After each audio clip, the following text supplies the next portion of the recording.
جو تیری بیٹی کو خوبصورت سمجھ کے اس کے ساتھ نکاح کرنے تھے اسے بیٹی نہ دینا۔ حضرت جی کیوں؟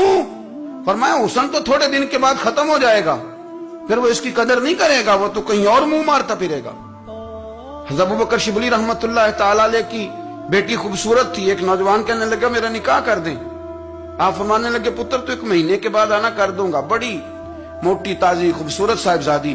تو حضرت نے اسے دوائی کھلائی، اسے پخانے لگ گئے، جو پخانہ کرتی ایک مٹکے میں سنبھال دیتے۔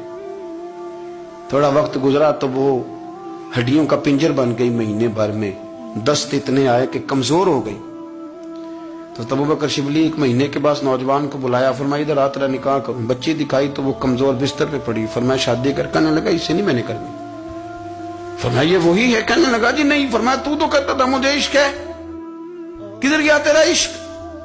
کہنے لگا حضرت صاحب آپ کیسی بات کر رہے ہیں؟ فرمایا ادھر آ۔ پھر وہ مٹکا جس میں گند رکھا تھا وہاں لے گئے، فرمانے لگے تیرا اس کے ساتھ عشق تھا، یہ ہے تیرا عشق۔ فرمایا اچھا تو میں 4 دن روٹی کھلاؤں گا پھر تندرست ہو جائے گی، لیکن میں دیکھنا چاہتا تھا کہ تو میری بیٹی سے پیار کرتا ہے یا اس کے چہرے پہ آنے والی کچھ وقت کے لیے سرخی سے پیار کرتا ہے، اس لالی سے پیار کرتا ہے جو جوانی کے وقت بچوں اور بچیوں پہ آتی ہے۔